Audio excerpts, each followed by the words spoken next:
Yo voy a hablar sobre Global ProRex, gobernar la monarquía, construir el linaje, carreras virreinales entre Italia e Indias, siglos XVI y XVII. 1.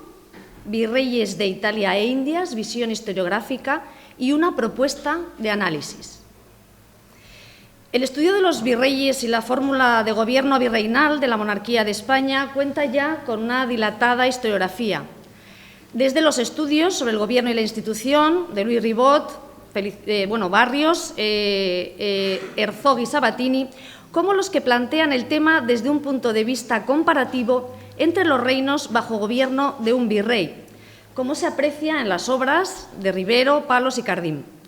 A esto se suman los que se centran en la experiencia italiana, como el libro de Cancilla, Capitali senza re, o el dirigido por Martínez Millán y Rivero, sobre centros de poder italianos, o los que parten de la perspectiva del virreinato de Indias, cuya historiografía se encuentra recogida en un artículo reciente de Rubén Gálvez. Por otro lado, hay otras investigaciones que concretamente ponen de relieve las dos realidades de Italia e Indias, como el libro de Cantú, Las Cortes Virreinales de la Monarquía Española, América e Italia, que fue pionero en reunir especialistas de ambos espacios. Esta perspectiva conectada y comparada entre Italia e Indias también está presente en las contribuciones de Budges, Mazin, De Nardi, Charamitaro o Cañeque. Por tanto, este estudio tiene sus precedentes y se aborda desde el carácter de una monarquía global, según conceptos que remiten a los análisis de Jung Casalilla o Subramanyan. La presencia de la monarquía en las 4 partes del mundo permitió una hegemonía que se sustentó no solo en ideas y formulaciones teóricas, sino en la práctica de un gobierno de unos virreyes que representaban al rey, creaban redes políticas y familiares y se insertaban en el ámbito local. La comunicación entre espacios, culturas y territorios implica transformaciones y cambios a todos los niveles. En este caso nos centramos en el estudio de la experiencia de una nobleza translocal para profundizar en la dimensión global de la monarquía y en las consecuencias que el conocimiento de ambos mundos tuvo en la construcción de la historia de linajes, como los Colón, duques de Veragua, Colón de Portugal, condes de Gelbes, Castro, condes de Lemos, Hurtado de Mendoza, marqueses de Cañete, de la Cueva, duques de Alburquerque, o los Pacheco, marqueses de Villena. Todos estos linajes se unieron en matrimonios o compartieron experiencia como militares en Italia o como virreyes de Italia e Indias. 2. La monarquía del universo mundo y la conexión de Italia e Indias a través de las historias familiares y la práctica de gobierno. La nobleza de los siglos XVI y XVII prestó servicio al rey como símbolo de rango y distinción. Este servicio contribuyó en gran medida a perfilar la imagen de los linajes. Así fue en el caso del duque de Lerma, que según la historia genealógica de los Sandoval, de Melchor de Tebes, estos descendían de ilustres prohombres que habían luchado en la Reconquista y que habían servido al monarca desde la Edad Media. Esta vocación de servicio se consolidó como signo de identidad y prestigio a medida que la monarquía se iba haciendo poderosa. El mismo Melchor de Tebes explicaba las dimensiones de la monarquía de los Austrias, que era superior a otras antiguas porque ninguna había alcanzado el tamaño de la monarquía de España, cuya fortaleza estaba también definida por la fe católica. En su razonamiento, la cuestión geográfica se convertía en una cuestión no menor, al vincular grandeza y poder con extensión territorial. Este servidor de Lerma concluía: por remate podemos decir que la monarquía de España es del universo mundo. La monarquía, en este caso de Felipe III, debido a esta extensión por todo el orbe conocido, cito, era la figura más perfecta, no teniendo principio ni fin. Rivero ha recordado recientemente, en Vencer la distancia en el Imperio Español, que la posesión de grandes dominios era signo de grandeza y de poder del rey. La circunnavegación de Magallanes trazó esta dimensión en la que el rey era señor de toda la circunferencia del mundo descubierto y de todas las riquezas de él. España era señora del mundo. Los nobles que viajaban para desempeñar el cargo de virrey en Italia o Indias podían traer objetos preciosos, animales exóticos, libros, pinturas, que llevaban a la corte como pruebas de una monarquía que tenía poderes excepcionales. Estos objetos ponían en conexión diversas culturas y experiencias. El conocimiento de estos lugares, afirma Rivero, confiere prestigio y poder, pero mucho más si además se gobiernan tierras cuya percepción es fabulosa. Si para el rey este era el significado de la posesión de tierras dispersas y diferenciadas, para los virreyes su experiencia en el gobierno de la monarquía les hacía partícipes de esta noción de grandeza y marcaba a su vez la historia del linaje, especialmente en aquellas familias que tuvieron esta doble experiencia con el ejercicio del poder o a través de vínculos matrimoniales que permitían acceder a la ventana de ambos espacios. A. Los vínculos familiares de los Veragua, Gelbés, Lemos y Alburquerque. Los enlaces entre los Colón y los Castro dieron comienzo con el matrimonio de Ana de Castro, hija de la tercera condesa de Lemos, con Luis Colón, primer duque de Veragua y nieto de Cristóbal Colón. Para las Indias, los Colón tuvieron una carga simbólica por las consecuencias de las tierras descubiertas y la pugna entre los herederos y los reyes para hacer prevalecer los derechos familiares sobre los derechos reales. Ross refiere que Luis Colón llevó a cabo acciones para subrayar el protagonismo familiar. Logró vender la historia del almirante, escrita por Hernando Colón, a Baliano de Fornari, que la publicó en Venecia. Esta circulación de las noticias de Indias en Italia fue otra forma de conectar ambos territorios. En la historia de Hernando Colón, Cristóbal Colón era el descubridor de las nuevas tierras. Podía haber elegido otros reyes para cumplir su empresa y, por tanto, tenía derecho a que su familia mantuviera prestigio y honores derivados de esta hazaña. En definitiva, los reyes le debían gratitud. Estas ideas fueron divulgadas por su amigo Gonzalo Fernández de Oviedo en el Sumario de la Historia Natural de las Indias. En esta obra reconocía a Colón como primer descubridor. Cito: el cual servicio hasta hoy es uno de los mayores que ningún vasallo pudo hacer a su príncipe. Estos elogios, sin embargo, fueron matizados 10 años después en la General y Natural Historia de las Indias, publicada en 1535. El autor introdujo entonces cambios para hacer prevalecer la corona frente al servicio de Colón a través de la genealogía en la que las tierras descubiertas ya habían pertenecido al rey Espero XII y Cristóbal Colón solo había devuelto a los reyes católicos lo que ya tenían sus antepasados según este pasado mítico de un rey descendiente de Túbal, linaje de la monarquía.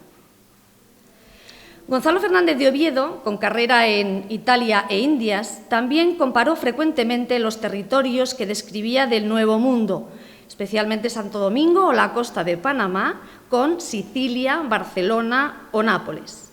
En concreto, Santo Domingo era una ciudad con mar, puerto, fortaleza, castillo, catedral, hospital y casas señoriales que no parecía envidiar otras españolas. Las casas eran dignas de los grandes, como la de Diego Colón, virrey por entonces e hijo del almirante. Diego Colón se casó con María Álvarez de Toledo. Este matrimonio se concertó en un momento de inestabilidad política para el rey católico, después de la muerte de la reina. En este contexto, el duque de Alba fue uno de los nobles leales al rey. Se entiende además porque los Colón querían consolidar sus privilegios según las capitulaciones suscritas con los reyes, en las que nombraron a Colón almirante, virrey y capitán general de las tierras descubiertas. La herencia por estos títulos involucró a la familia en los pleitos citados. Además, los matrimonios de Luis Colón, nieto del almirante, trajeron más problemas. Luis se casó en 4 ocasiones, una de ellas con Ana de Castro, hija de la tercera condesa de Lemos, y por ello, sin dispensa de Roma, fue acusado de bigamia y encarcelado. Después de esta azarosa vida sentimental, fue desterrado a Orán en 1567 y moriría pocos años después. Con ello comenzó la disputa por la herencia, especialmente por el ducado de Veragua. Por otro lado, los vínculos de Ana de Castro pusieron en conexión ámbitos locales y otros lejanos como Galicia, Portugal, Indias e Italia. Ana era hija del segundo matrimonio de Beatriz de Castro, tercera condesa de Lemos, con Álvaro Osorio. Su madre se casó primero con Dionís de Portugal y tuvo al cuarto conde, embajador en Roma y mayordomo mayor de Juana de Austria. Por lo tanto, Ana de Castro y el cuarto conde eran hermanastros. Entre las hermanas de Luis Colón hubo dos que tendrían relación con los Castro, condes de Lemos, por su matrimonio con los Alburquerque y Gelbes. Juana Colón se casó con Luis de la Cueva, hijo del segundo duque de Alburquerque, e Isabel Colón se casó con el primer conde de Gelbes. Los hijos del segundo conde fueron el tercer conde de Gelbes y el cuarto duque de Veragua. Este heredó el título de sus tíos y le convirtió en sucesor de los Colón. En el caso de los Castro, condes de Lemos, el parentesco con los Alburquerque y los Gelbes también se estableció en el siglo XVI. El quinto conde, Pedro de Castro, se casó con la hija del tercer duque de Alburquerque, en segundo matrimonio con la hija del segundo conde de Chinchón, primo de su primera mujer. Estos matrimonios le incluían una red de alianzas que involucraba a los Toledo, los Colón, de la Cueva, los Cabrera y Boadilla y los Tellez Girón. Los segundos duques de Alburquerque supieron diseñar una estrategia matrimonial de amplio alcance con los matrimonios de sus hijos. El primero, como he dicho, se casó con Juana Colón de Toledo, nieta del almirante. El segundo sería el tercer duque de Alburquerque y las hijas se casaron con el primer conde de Chinchón y el cuarto conde de Ureña. Las hijas de este tercer duque de Alburquerque y del segundo conde de Chinchón fueron las que se casaron con el quinto conde de Lemos y le insertaron en esas redes que contaban con el favor de Felipe II.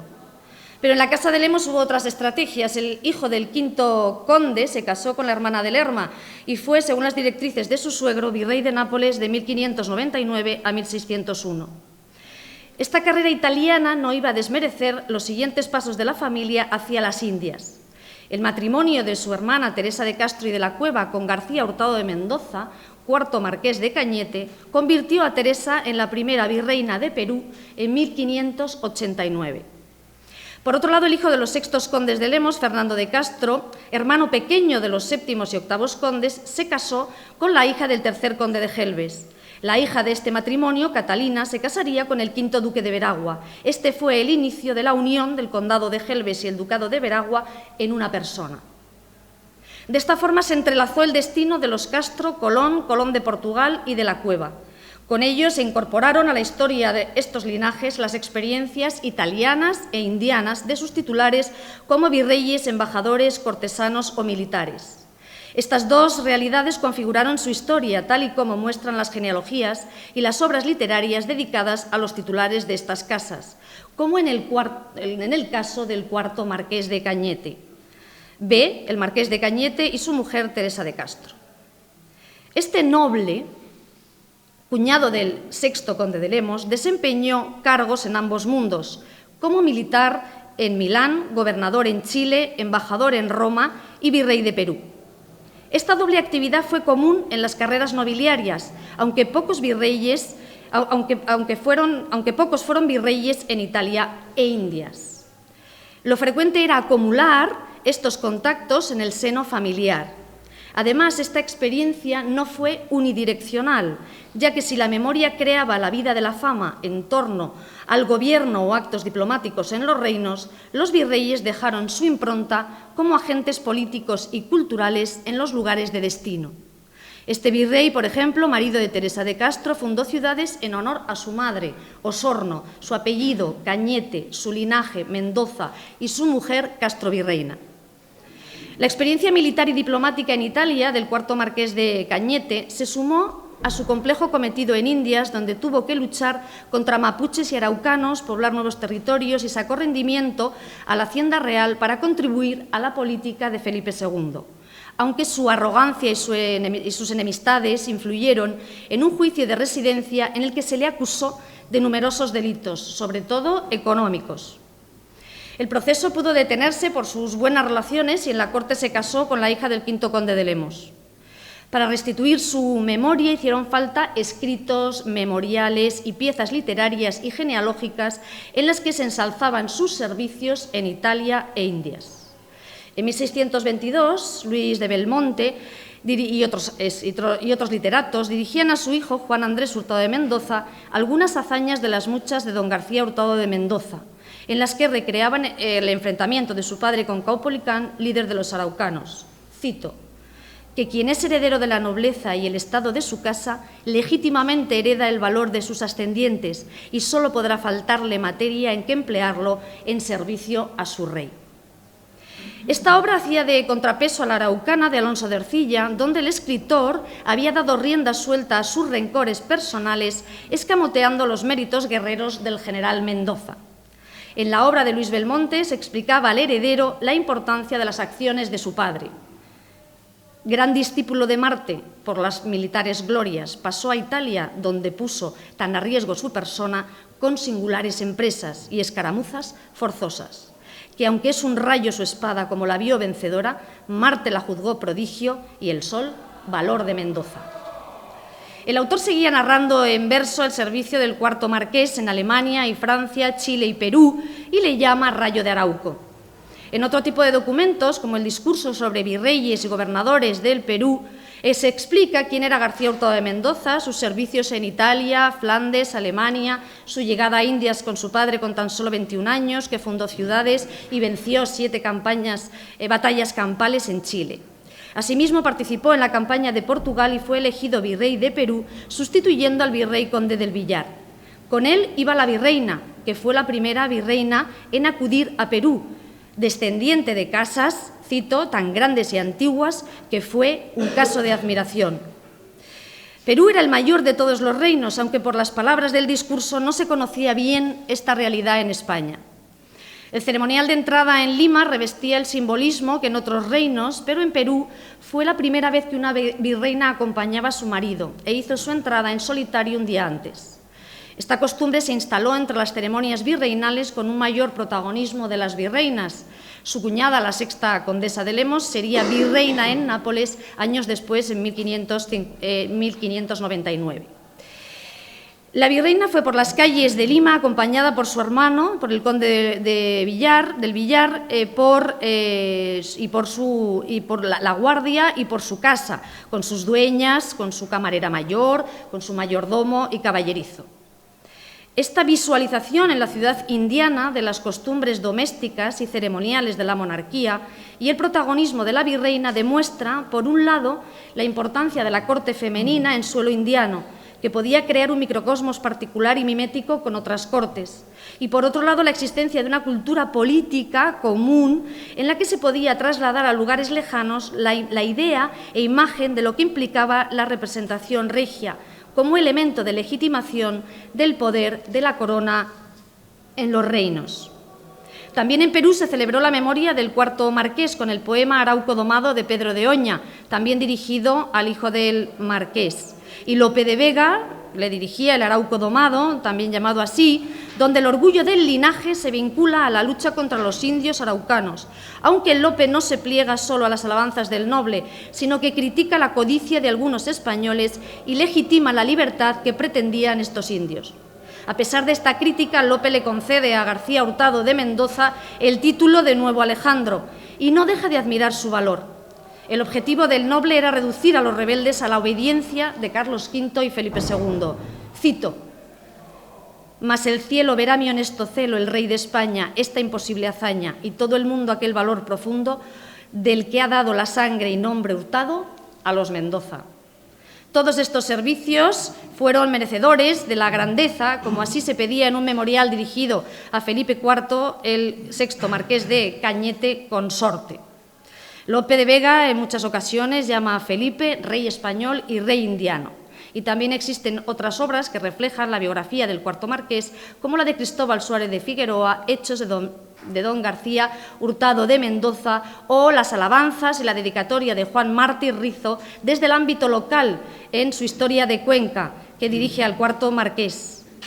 Yo invoco tu nombre, marqués esclarecido, a cuyo dominio los hombres y nuestros reyes colocaron el imperio del mar y el orbe nuevo. A ti, oh capitán famoso y varón heroico, vive, vive, pues, triunfante. La memoria del linaje, por tanto, se construyó en gran medida con la restitución de la fama del cuarto marqués y el apoyo de estos escritores. C. La época de esplendor en Italia e Indias, la quinta duquesa y el sexto duque de Veragua, nuevas alianzas entre linajes. Los vínculos entre Italia e Indias de estas familias aristocráticas se entrecruzan con otros matrimonios. El hermano de la cuarta marquesa de Cañete, el sexto conde de Lemos, impulsó la carrera de sus hijos en Nápoles, Sicilia y Roma como virreyes y embajadores en Italia.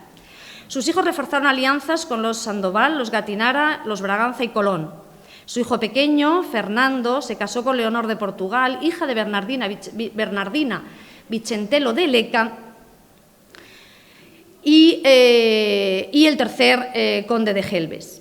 El matrimonio de los padres de Leonor fue alentado por el rico Juan Antonio Vicentelo de Leca, que se fijó en el padre del tercer conde de Gelbes, un hombre culto y refinado, pero con deudas. Por tanto, este enlace unió los intereses económicos y de estatus de ambas familias. En el caso de los Colón de Portugal, los orígenes se encuentran en el matrimonio de Isabel Colón de Toledo, como he dicho, nieta del almirante, con el primer conde de Gelbes, abuelo de este tercer conde de Gelbes. Por otra parte, el ducado de Veragua se concedió en 1537 a Luis Colón. Este ducado, por falta de sucesión, recaería posteriormente en la descendencia de las hermanas de Luis Colón. Las genealogías ensalzaron en este caso el patrimonio simbólico del almirante y el Nuevo Mundo. Para los Castro se inició un camino para reforzar su relación con los Colón y Colón de Portugal, ya que más tarde la hija de Leonor y Fernando, Catalina, se casó con el quinto duque de Veragua, su hijo con la hermana del 10º conde de Lemos. La quinta duquesa de Veragua murió pronto y en las exequias de la joven consorte se aunaban ambas herencias con jeroglíficos. Aparecía pintado un olivo con una mano que cortaba un esqueje para plantar otro, en alusión a la otra vida. Un rosal con una rosa a medio abrir y una corona de rosas no acabada por su muerte temprana. Un castillo y escrito debajo Castrum por su apellido y la muerte dándole un puntapié a las puertas, como que la muerte iguala a todos, y las aguas de un río entrando en el mar por el título de Veragua. Este lugar de Veragua, orilla del mar, aparecía pintado en otro jeroglífico. En uno de los epitafios se hacía referencia a los descendientes de Hesperia, que Gonzalo Fernández de Oviedo identificaba con las Antillas, en alusión a los Colón por su marido y a la casa de Castro, que lloraban su muerte. En otros versos se alude a la prosperidad de su matrimonio. A esta pues vid triunfante, Olmo Colón le dio Santo Himeneo por su mayor trofeo. Su hijo, sexto duque de Veragua, tuvo una amplia carrera militar al servicio de Felipe IV en Argel, Cataluña y los Países Bajos, también en Indias como virrey de Nueva España en 1673. El duque se casó con la hermana del 10º conde de Lemos, virrey de Perú, y primero lo había hecho con la hija del 7º duque de Alburquerque. Estos matrimonios proyectaron una época de esplendor para estos linajes en sus carreras en Indias. El sexto duque de Veragua tuvo dos cuñados con cargos en los virreinatos indianos, el 8º duque de Alburquerque y el 10º conde de Lemos, que además era biznieto por su madre, Antonia Tellez Girón, de Juana Cortés de Zúñiga, nieta del conquistador de México.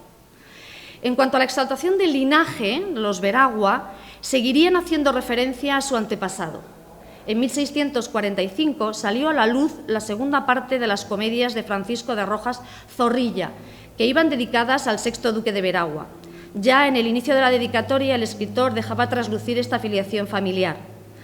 Por su parte, el 10º conde de Lemos vino a culminar este proceso de conexión en Europa y el Atlántico. Tan solo un año después de terminar su virreinato en Perú, su primo y cuñado, el sexto duque de Veragua, sería nombrado virrey de Nueva España, aunque duró poco tiempo por su repentina muerte. Sor Juana Inés de la Cruz le dedicó este soneto ante su inesperada pérdida. Aquí Minerva triste se retira y la luz de los astros eclipsada, toda está en la ceniza venerada del excelso Colón que aquí se mira. Y en otro le ensalzaba por su valor militar, aunque en realidad llegó a México mayor y enfermo. El duque murió 5 días después de su entrada, que contó con unos arcos triunfales y unos textos encomiásticos que unían el mito con la historia y el presente para dibujar el modelo de gobernante, a través de las figuras de Perseo, Colón y el virrey como descendiente del descubridor del Nuevo Mundo. En esta ocasión se demuestra la fuerza simbólica del almirante como imagen identitaria y de prestigio para la familia, porque había dado fama a los reyes, había permitido avanzar en la evangelización y había dado prestigio al linaje de los marqueses de Villena y el relevo del séptimo duque de Veragua en el gobierno de Sicilia. Para finalizar, en otras ocasiones los vínculos entre Italia e Indias podían recaer en padres e hijos, como en el caso del séptimo duque de Escalona, virrey de Nueva España, o su hijo, el octavo duque de Escalona, virrey de Sicilia y Nápoles. Una experiencia compleja porque el marqués de Villena tuvo que asumir el fin del virreinato español a manos de las tropas austriacas. En Sicilia, el octavo duque de Escalona sucedía al séptimo duque de Veragua, que había sido virrey en Valencia y virrey de Sicilia de 1696 a 1701. El séptimo duque de Veragua, como ha escrito Rocío Martínez, era un noble cercano a la reina Mariana de Austria y fue nombrado consejero de Estado, no tanto por ser representante de un partido, sino como partidario de la reina y por la preocupación sobre los reinos de Italia y la respuesta que darían ante la delicada situación de la sucesión, ya que hubo otros consejeros que tenían el gobierno de Italia. Cuando iba a renovar su segundo mandato, en 1699, se organizó en Palermo una fiesta por su segundo juramento en la catedral. Al volver a Palacio, el virrey tuvo que pararse en 2 ocasiones para escuchar algunas composiciones en las que Colón era aclamado entre vítores. Otros versos le comparaban con Alejandro y César por mantener la paz, y se volvía a aludir a Colón, Petrus suus, si sol, sique colonnus eris. También en el cruce de las 4 calles de Palermo se erigieron 4 arcos triunfales en honor al virrey con estatuas, jeroglíficos y música. Todo finalizó con la ópera La verdad triunfante y la reunión de la nobleza siciliana en Palacio. Tiempo después, en 1708, el licenciado Bernardo de Herrera dedicaba al séptimo duque una oración panegírica de la traslación del cuerpo de Santiago a España. La alusión a Felipe V y la dedicatoria a Pedro Manuel, Colón de Portugal, nos advierten del nuevo contexto de la monarquía y de la herencia gallega del noble ligado a los Castro, ya que su abuela paterna era Catalina de Castro. En cuanto a Indias, en los años de la Guerra de Sucesión, el 10º duque de Alburquerque fue virrey de Nueva España. Conclusiones. Como estos, muchos otros ejemplos muestran los estrechos vínculos, las amplias redes y el poder de las genealogías y escritos literarios para construir una imagen de aquellos linajes que, a través del gobierno de una monarquía global, tejían sus carreras y su fama en ambos mundos y eran agentes de la circulación de una cultura política, como se observa en el caso del cuarto marqués de Cañete, mientras se ensayaban prácticas ceremoniales y simbólicas de representación del poder. La creación en Indias, la creación de la fama por las conquistas y gobiernos y las fabulaciones sobre nuevas tierras, geografías y promesas, como en el caso de los Colón, se unieron a otras experiencias tan diferentes como el gobierno de Italia, como reflejan las piezas literarias dedicadas al cuarto marqués de Cañete. Las realidades e invenciones configuraron un lenguaje de la fama. Por ejemplo, los Colón repitieron el mito del descubridor en genealogías, exequias y fiestas en Italia, como en el caso de las composiciones poéticas a la muerte de la quinta duquesa de Veragua y el sexto duque de Veragua y las fiestas organizadas en Palermo por el virrey séptimo duque de Veragua, que llevó a Sicilia el recuerdo de su antepasado. Especialmente interesante es trazar esa tupida red de matrimonios que unieron todas estas familias partiendo de los nietos de Colón, ya que este es el nexo de unión de estas casas de Castro, Colón, Colón de Portugal y de la Cueva. Las conexiones entre ambos territorios y sus consecuencias a todos los niveles es un objeto de estudio que tiene trayectoria y proyección. Los matrimonios entrelazan intereses políticos y las experiencias en ambos mundos sirven de argumento para ensalzar en genealogías y en textos literarios las historias del linaje.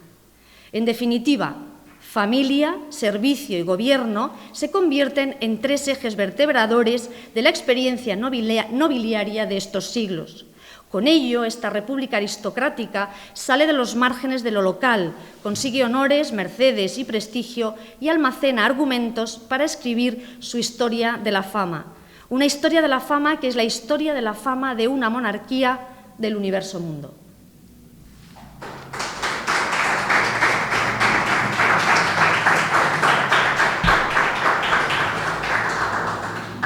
Muy bien, muchas gracias. Estupenda ponencia, Isabel. Además va muy a propósito después de la de José Antonio de antes. Cuando veníamos del café hemos venido comentando, le he comentado un trabajo de una historiadora que a mí me parece estupenda, que es Lisbeth Heifers, que ha publicado hace 2 años un libro en Routledge que se llama, o que se titula Dynastic Identity in Early Modern Europe, Rulers, Aristocrats and the Formation of Identities. A mí me interesó mucho el trabajo de Lisbeth. A Lisbeth la hemos traído a la UNED un par de veces, en un congreso de Coram Country y también en un seminario del máster de formación de profesorado. Es una historiadora estupenda. A mí me interesó muchísimo porque ella representa la monarquía como un mayorazgo formado o constituido por Felipe II, no por Carlos I.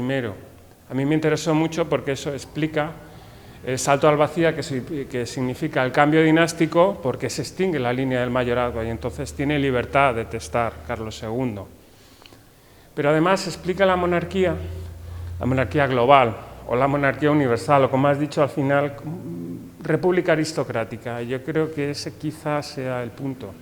Una república lo hace como una monarquía con intradinastías, o sea, con una monarquía, con un rey católico que está muy por encima de los demás, pero que dentro del cuerpo político de la monarquía existen también dinastías internas, en que incluso príncipes pueden ser utilizados como servidores del rey católico, pues no sé, Maximiliano Emanuel de Baviera, o el príncipe de Darmstadt, o Filiberto de Saboya, que es a propósito de quien coge ya la argumentación. Entonces, para esa monarquía global, esta integración de casas principescas es también un recurso de integración y un recurso de gobierno y de gobernanza política. Ya estoy casi llegando a la pregunta, no te preocupes. Yo creo que esto se lo he leído a José María, que una vez llega Felipe V, una de las cosas que intenta es igualar a los pares de Francia con la grandeza de España. Y estás hablando de grandes de España. Y los grandes de España dicen que no, nosotros estamos por encima.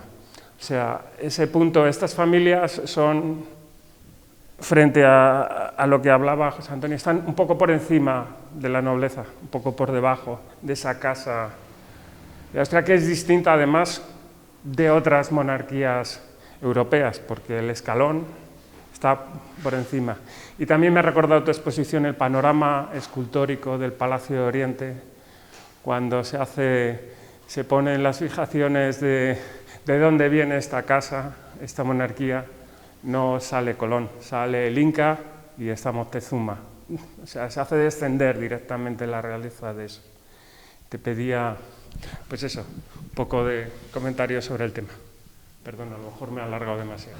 Bueno, yo te quería, o sea, más bien, es que son temas, claro, yo lo que he visto es que, vamos, lo más interesante es eso. Primero, cómo se utiliza Colón en cualquier lugar, que también puede hacer otras referencias a la cultura indiana, ¿no?, en otras genealogías.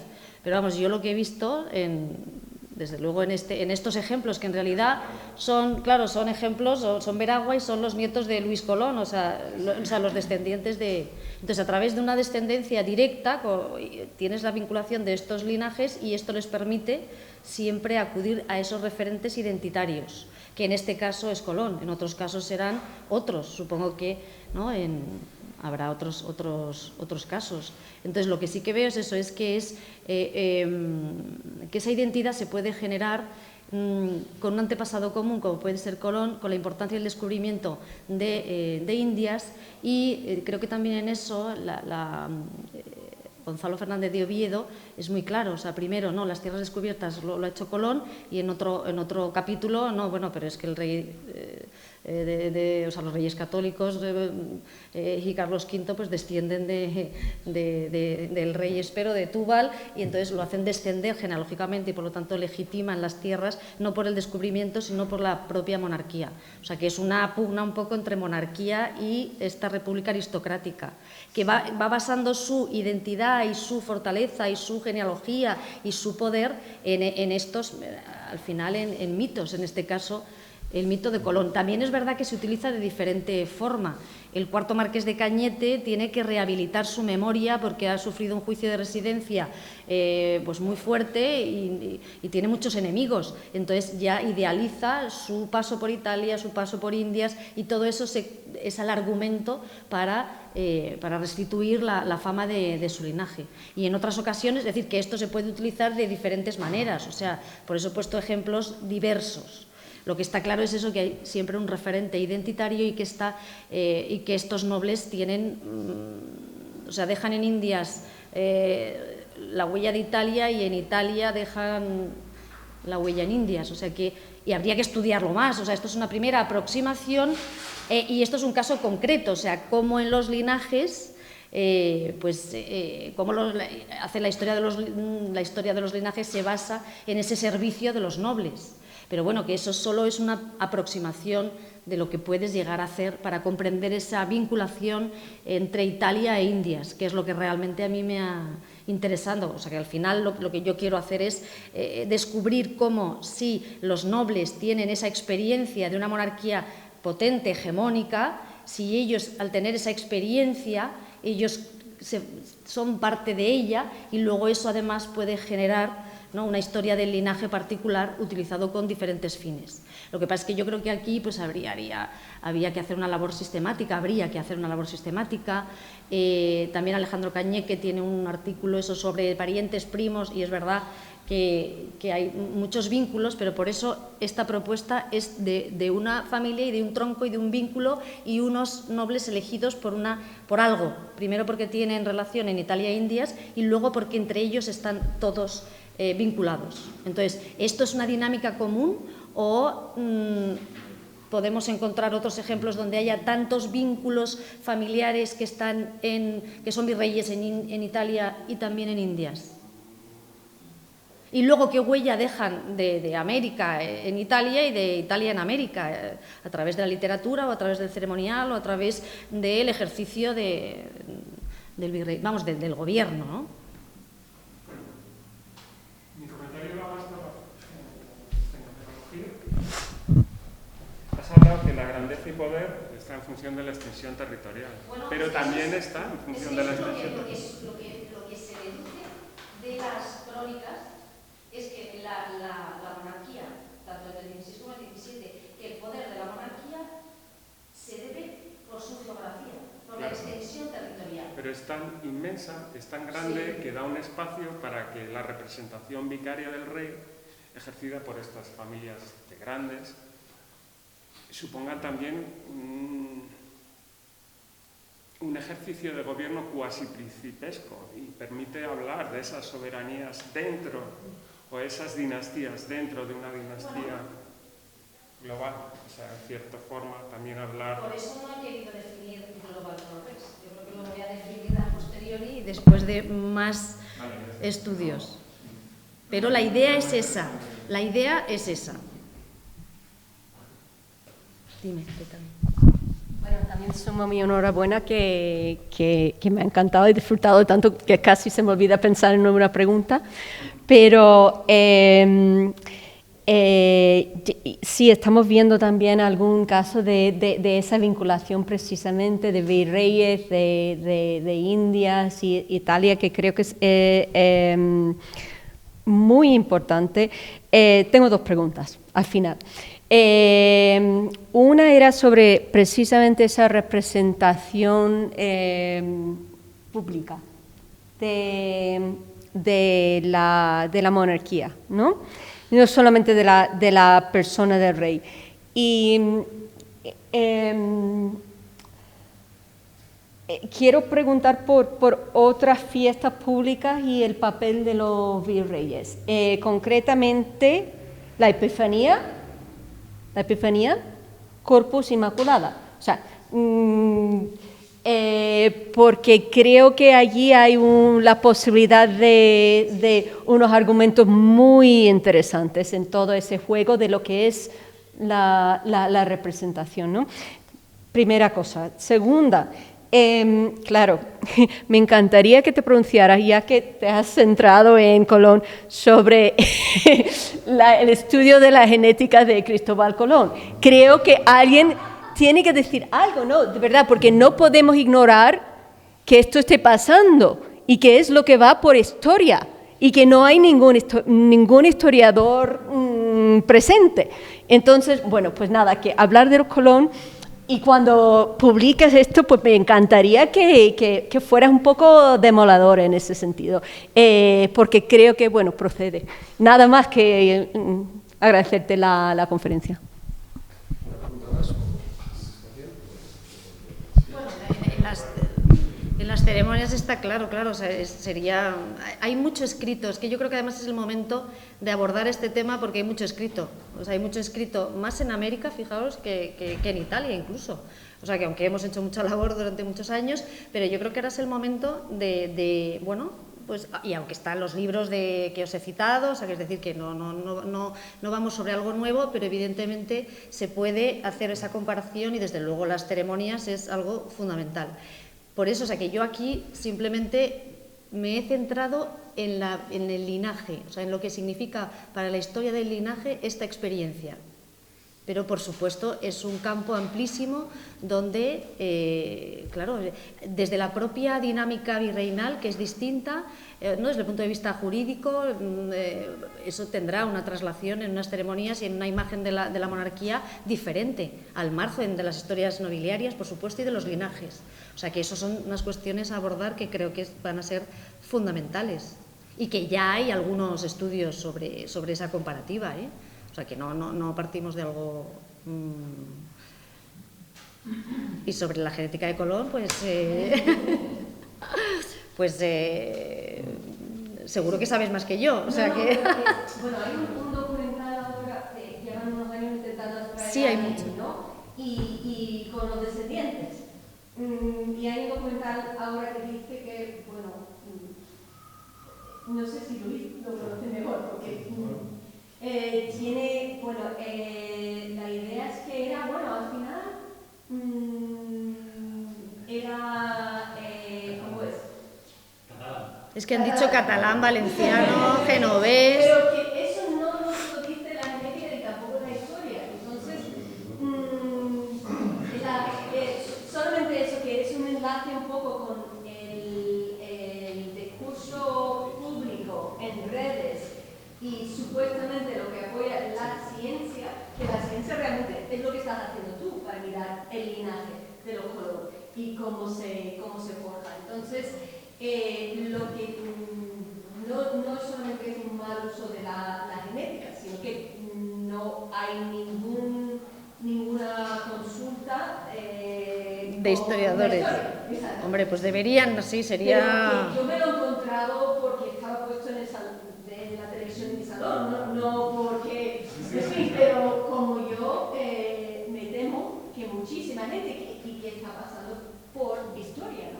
Tengo una pequeñísima aportación que hacer, y es que este hombre, este profesor Frontela, de la Universidad de Granada, fue profesor de anatomía patológica de mi mujer, en primero de medicina. Y entonces vimos que estrenaban el documental y antes de verlo, porque lo vimos, la verdad, esa primera noche, me dijo mi mujer, este era el más colgado de todos los profesores que tuve en la universidad. Y eso y quedamos ratificados en esa impresión de que, pues 30 años después, que seguía siendo de lejos... Felipe Fernández Armesto, que es uno de los grandes especialistas en Colón, tiene escrito que si se juntaran todas las tonterías que se han escrito sobre Colón, no cabrían. De todos modos, se me ha encontrado un Colón como capellán de la Capilla Real de Palacio, que no desciende de Cristóbal Colón, es de origen valenciano, pero de la familia procede de Aragón, concretamente de Zaragoza y de Teruel. Es decir, que hay un rastro de los Colón en el reino de Aragón que es interesante mirar. El problema de que hay sobre el documental que se ha comentado, es un documental que se estrenó en televisión española, no sé si todo el mundo lo ha visto, en el 12 de octubre, ¿no? Entonces, es un documental sobre el profesor de Granada, que lleva muchos años investigando restos.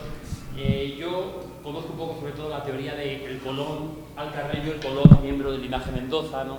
Porque me toca de cerca, como muy bien saben. Entonces, conozco al hijo del que inició esta historia, Alfonso Núñez, tu obra. Entonces, realmente han intentado la teoría gallega, la teoría mendocina, la teoría catalana, en un documental que al final es como un reality en el que se van eliminando teorías para llegar a donde quería llegar. Tú, es que el primero quería llegar al Colón catalán, para alimentar a estos historiadores catalanes independentistas que dicen que el Colón que se Teresa es un poco algo muy buscado, llegar hasta donde se llegó. Claro, una cosa es la historia y otra cosa es el ADN, la genealogía, la genética.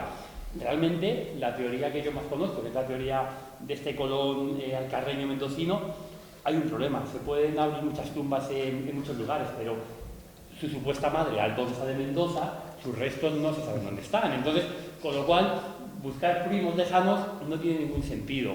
Entonces, lo único que han hecho con este documental, o avivando más esto, pues es un poco mitificar un poco más el origen de Colón.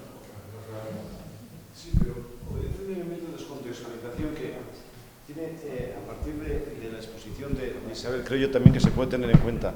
Para no defraudar a nuestro profesor Guillem Berenguer, ahora voy a utilizar una referencia a los 90, un poquito más nueva, pero todavía antigua.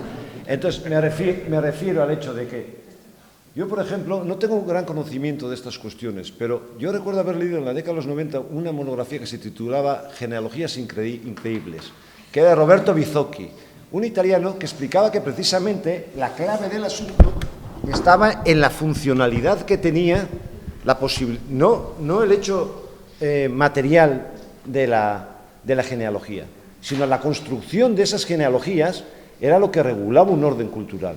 Entonces, tenía unas posibilidades hasta el extremo que era deudora de un espacio en el cual se consideraba que la monarquía eran los últimos descendientes de Eneas y se está trabajando. Entonces, quizá la preocupación nuestra es aplicar categorías de veracidad y tal a una cierta literatura genealogista que cumplió otra función, que nunca operó como tal, ¿sí? Porque obedecía a categorías propias de un tiempo en el cual, por eso digo, esto es un texto, yo fíjate, no me acuerdo exactamente de la editorial, pero me quedó grabado, era Roberto Bizocchi, creo que eso, Isabel, si algún día puedes, y luego me dices que sí estaba muy desencaminado, pero tiene un título excelente ya, Genealogías Imaginarias, y es eso es lo que cumple la funcionalidad. Entonces nosotros... En este caso, que son, o sea, que de agua, porque ahora es Cristóbal... Sí, pero ellos reconstruían, claro, pero reconstruían su pasado en esos... Claro, pero Eneas... No, claro, que era una práctica... Sí.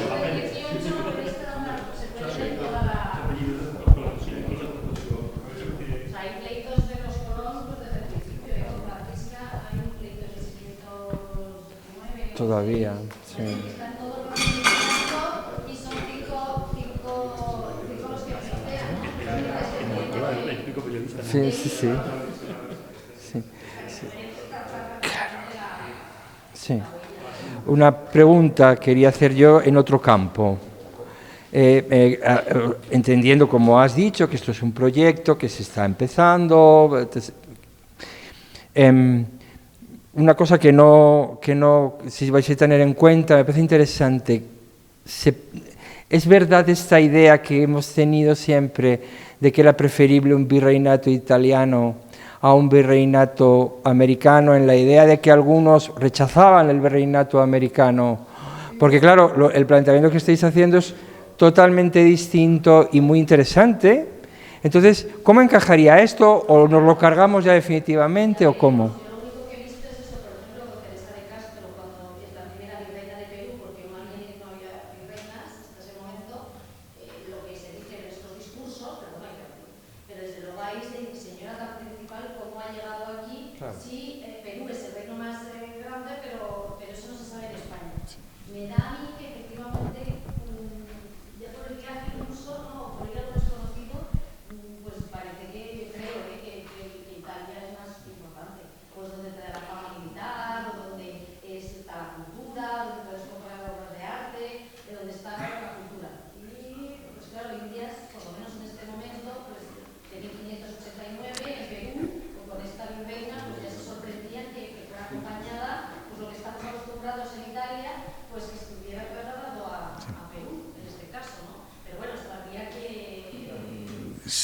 Yo... Claro. Una propuesta. Virreyes italianos, virreyes americanos, con todo lo que cada uno puede estudiar según sus intereses. Sí. Yo... Esto es solo una parte, es una pequeña cosa que me ha parecido a mí, pues un poco, para mí... Sí, a mí me ha parecido muy bien la intervención de Isabel, muy sugerente, y me parece que hay muchas posibilidades. Yo no lo vincularía exclusivamente a Italia-América, creo que habría que coger todo el mapa de virrey. Sí, porque es que se van mezclando y luego hay una realidad. Los virreinatos y los gobiernos generales, que son iguales, el gobernador de Milán no es menos que un virrey, o el gobernador de Flandes. Vamos a ver, rechazo, que decía Adolfo. Siempre ha habido rechazos. Incluso el virreinato, primero, hay épocas y hay periodos, pero todo depende de la posición en la que esté la persona a la que se le va a nombrar o a la que se quiere nombrar. Nombrarte para irte fuera de la corte es alejarte. Entonces hay muchos que ante la posibilidad de triunfar en la corte renuncian al virreinato que sea, porque ven que tienen la opción de... El conde duque de Olivares no tuvo ningún cargo fuera de tal, y fue el hombre más poderoso, aparte de los reyes, del siglo XVII. El duque de Medinaceli, posteriormente, lo único que fue, que lo acaba de estudiar Antonio, es capitán general de la costa del mar, ¿cómo es? Del mar... Costa del Mar Océano y bueno, que iba entre Sevilla y tal, y Madrid, y en cuanto puede, tal, se queda en Madrid y no hace, y llega a ser uno de los hombres más poderosos. Es decir, ¿dónde está el poder? El poder está en la corte. Entonces, todo depende de la situación en la que estés, del momento y de las posibilidades de futuro. Y de tu edad, Y de tu edad.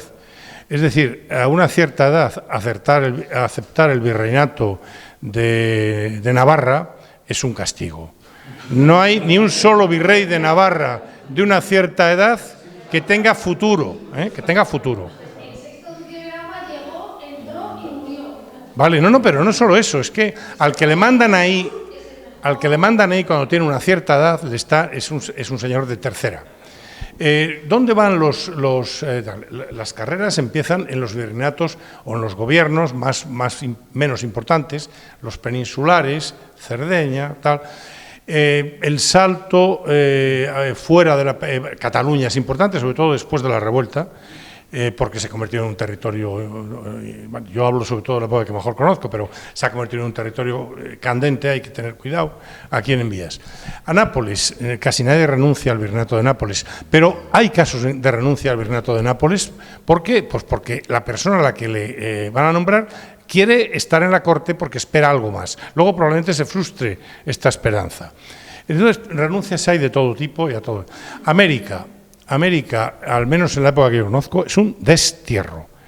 Es decir, no hay un solo virrey de Indias de la segunda mitad del 17, repito, yo no he estudiado los datos, que luego tenga un virreinato en Europa. Hay un único caso, que es el duque de Alburquerque. Es el único caso que yo recuerde. Los demás, allí, muchos mueren, pero son gente segunda. La prueba está que a Galve o al hermano, el marqués de la Laguna, que es el hermano menor de Medinaceli, les mandan a América. Estos señores no tienen futuro, son segundones. Es decir, donde está el poder, yo digo que hay épocas y momentos, En la época de Carlos II, muy claramente el poder está, el virreinato principal es Nápoles, es donde quieren ir. Está muy vinculado, como estuvo siempre, a la embajada de Roma, suele ser tal, pero está ahí. Ahora, los virreinatos europeos están por encima, no los peninsulares, de cualquier opción en América, que es, evidentemente hay muchas posibilidades de enriquecerse en América, también las hay en Nápoles, pero bueno, en América muchísimas, pero es quedar apartado del juego político, es irte al extrarradio. Nadie se va a acordar nunca de ti, ya no estás ahí. Entonces, lo de los rechazos, la importancia de los virreinatos, hay que verlo en cada momento, varía y dependiendo de la edad del personaje, de las expectativas del personaje, de cuál sea su grupo de apoyos en la corte en cada momento. En un cierto momento, si has perdido el poder y no tienes hotel de arriba, te ofrecen irte a Nápoles, te vas encantado porque vas a sacar unas compensaciones. Esa es un poco mi idea, pero bueno, es un tema que todavía hay que investigar mucho. Y hay que investigarlo en el conjunto de la historia de la monarquía, no solamente en un periodo, yo no lo he investigado, pero en fin, tengo alguna idea. Claro, pero la idea es eso, de escoger americanistas, italianistas, y entonces hacer algo más sistemático, o sea, a través de ver, pero desde el punto de vista cultural, desde el punto de vista ceremonial simbólico, desde el punto de vista de la corte y de en qué momento, o qué linaje, o qué, o sea, por supuesto. Y luego una cosa muy importante que pensaba decir también. Vamos a ver, desde el punto de vista ceremonial, desde el punto de vista ritual, cuando lees los ceremoniales, un virrey llega a Nápoles o llega a Sicilia, la recepción es una cosa impresionante. Es decir, este señor, que es un noble, probablemente un noble con menos linaje y menos riquezas que muchos de los nobles napolitanos, está por encima de todos ellos, porque está representando al rey. Esto para la nobleza, para los nobles que van allí, es no sé, impresionante, porque ninguno de los que están allí, de esos nobles, raramente alguno va a llegar a ese nivel. Yo creo que es uno de los grandes, antes hablábamos de la riqueza, de la extensión patrimonial, es una de las grandes razones, siendo la historia comparativa, de por qué la monarquía de España, la nobleza desde muy pronto, es absolutamente fiel a la monarquía. Aquí no hay casos de nobles de marquisco, hay alguna excepción rara y tal, pero no tiene nada que ver con lo que pasa en Francia, hasta Luis XIV, hasta Luis XIV que somete a los nobles y a todos, ¿no? Pero, o lo que pasa en Inglaterra hasta, bueno, en Inglaterra hay otro problema, que es las reformas, pero también hay una reacción contra la monarquía. En España no la hay, y en buena parte es porque la corona, el rey en España tiene la posibilidad de enriquecer y de dar títulos honoríficos, títulos de honor, títulos de prestigio, ensalzar casas nobiliarias, como no la tiene ningún otro poder europeo, ni el emperador, ni el rey de Francia, ni nada. Y esto explica la enorme lealtad de la nobleza española, temprana y permanente. Hasta la época, cuando se rompa, se hará la guerra de sucesión, cuando en realidad hay dos posibles objetos de la lealtad. Sí, pero se recupera después. Se recupera después, claro, porque queda solo uno. Bueno, pues la lealtad que da identidad. Y luego la nobleza del 18 es distinta, porque ahí se crea la nobleza de servicio. Sí, pero la lealtad es la misma. Sí, pero con el punto de que como apunta Luis, claro, en Nápoles, el virrey Medinaceli tiene la Academia Palatina con el joven Vico, rulando por ahí, impartiendo conferencias sobre la historia de Roma, la historia de los hebreos, haciendo un chequeo que no es lo mismo que ir por la historia. La Academia Palatina es un foco brutal no tiene impide comparación con otro. Entonces, estamos hablando de pulsos que tienen un derecho propio, unas relaciones también particular con Roma, pero solo la experiencia de la Academia Palatina ya es brutal y es significativamente por lo que se está poniendo en juego. Es decir, el tipo de conferencias, la mirada hacia el pasado, hacia Roma, hacia el pueblo hebreo. Claro, estamos hablando de un ámbito incomparable. No hay nada, comparas la Academia de Barcelona de ese momento y es completamente distinto. Bueno, pero hay que indagar más en Indias que realmente qué les ha aportado. Porque en Italia lo tenemos más claro, bueno, para los que es que lo conozco mejor, pero en Indias, o sea, ¿qué posibilidades tenías, ¿no? de ser más independiente a lo mejor? O... Bueno, o no, o al revés, o no no ser tan independiente porque estaban los servidores del rey, o sea, la audiencia, pero estaba muy lejos, entonces, claro, es que son...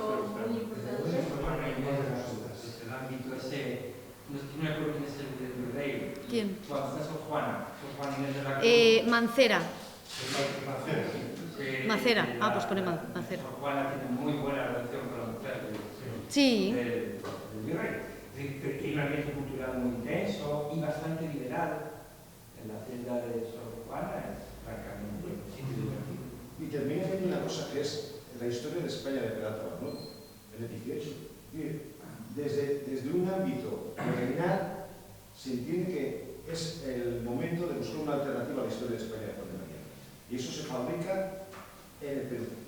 Pedro Peralta Barnuevo pone encima de la mesa una cosa que se llama las Fénix de España, bueno, pues, historia de España. Sí. Pero es la construcción asombrosa de una historia de España desde el serie virreinal que yo creo que no creo que hay muchos parecidos, ¿no? Pero Peralta Barnuevo termina poniendo encima de la mesa una construcción de una historia de España, escrita en libro. Él ha viajado por Europa, perteneció a la Academia de Matemáticas, ha estado en París, pero termina escribiendo en un ámbito.